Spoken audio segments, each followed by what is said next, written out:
Counting of the votes is currently underway in 4 Lok Sabha and 10 Assembly constituencies. Uttar Pradesh's Kairana Lok Sabha constituency went to polls on the 28th of May. The results will be out today. This constituency, in fact, is said to be one that could set the tone for the 2019 general elections, as BJP is hoping to overturn their fortunes after what happened in the earlier bypolls. Counting of votes is also underway in Palghar and Bhandara Gondia Lok Sabha seats in Maharashtra, besides one seat in Nagaland as well.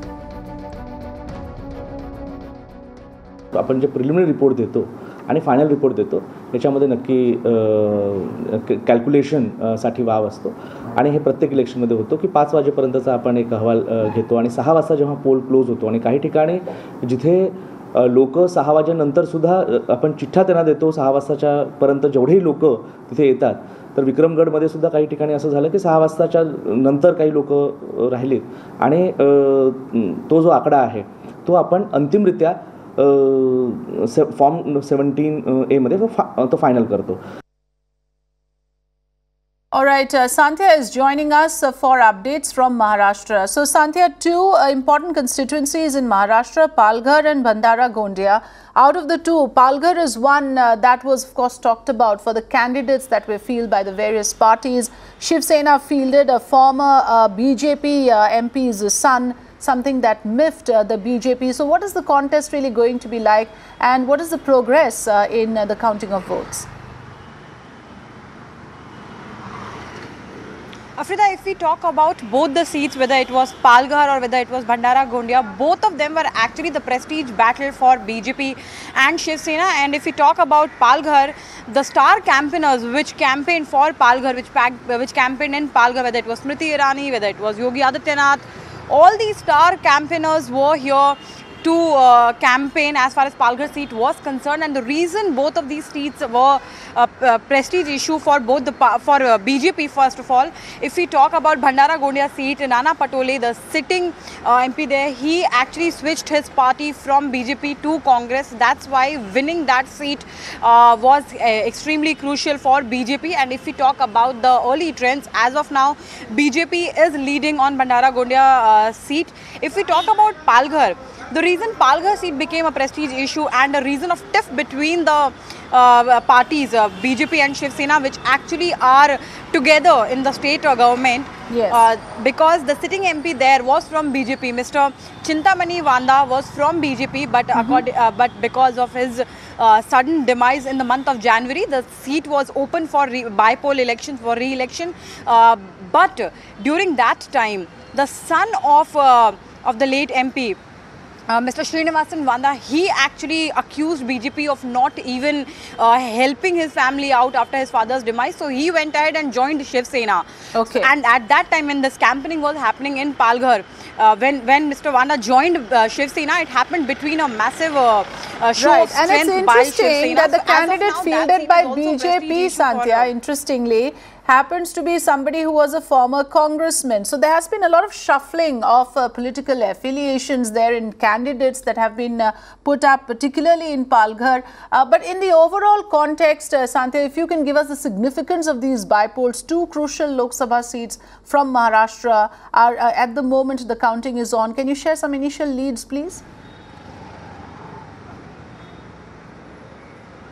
So talking about the leads, as we were discussing that how BJP is ahead on Bhandara Gondia seat. But if we talk about Palghar, surprisingly, as far as the early trends are considered, initially BJP was leading, but after some time, at least at around after 8:30, RLD party's candidate was leading. But these are, of course, the early trends. We have to wait for some more time to get the exact number. But of course, Palghar seat is going to play an extremely crucial role as far as the alliance of Shiv Sena and BJP is concerned, because the tiffs are always so palpable.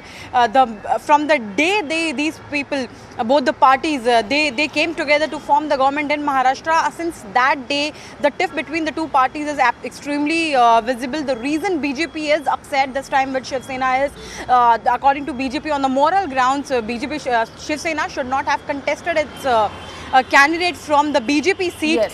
But of course, Shiv Sena has a different tale to tell. But till now, CM Devendra Fadnavis and Amit Shah himself, they are according to the political experts, they are trying their level best to convince Shiv Sena to go for a pre-poll alliance for 2019. But of course, Palghar seat, as we discussed, that how it's a prestigious issue for both the parties, is going to play a crucial role. Yes, because Shiv Sena would be keen to test waters and see what its strength is like at the moment. And we just had Mr. Gadkari only yesterday saying that the two allies are still together. We'll watch out for the results there. Thanks, Santia, for joining us.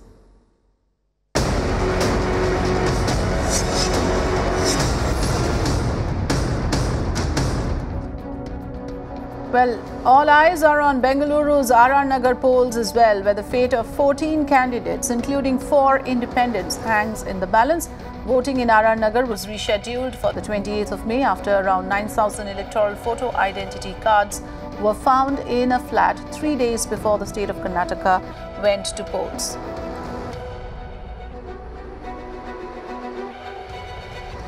Shrija MS joining us live at the moment. Shrija, Raja Rajeshwari constituency is one that is going to be looked at very keenly. Now we have the three-way contest again, even though one would have expected the JDS and the Congress to support each other's candidates, but I believe that has not happened. Shrija?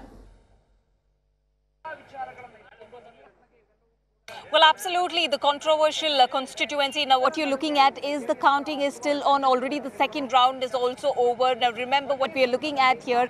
The new trends, the early trends that we are looking at this point in time is the Congress, which is leading at this point in time. Now, despite the entire controversy where we understand only the election had to be, in fact, deferred to almost May 28th. And today we see the counting at this point in time. Now, remember the major contenders at this point in time. We're looking at the Congress and the JDS and as well as the BJP. But however, we have been told at this point in time, despite the first or for the second round for that matter, we see the Congress leading with at least about the candidate being Muniratna, who's been the center of the controversy with at least about 8,000 to 9,000 votes. Now, this is something that we are picking up.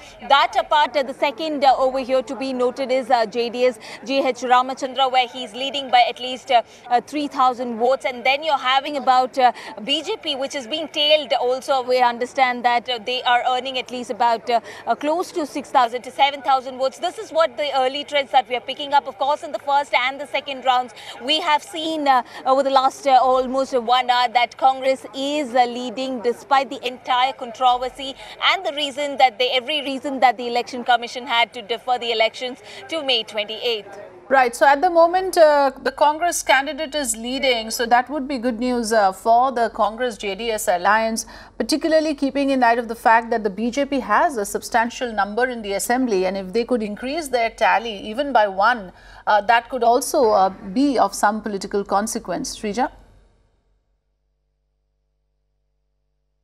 Well, absolutely, Afrida. It becomes really imperative for now both the parties that who are locking horns at this point in time is the two major parties that we are looking at, the BJP as well as Congress, because remember, every number for BJP is pretty important. And right now, the situation in Karnataka, you can look at the government still hangs in balance because we still do not see a cabinet in place. So for them, for BJP is concerned, counting every vote, even though it's 104, even though the number stands at 104, remember, we have still 2 more constituencies that we're looking at.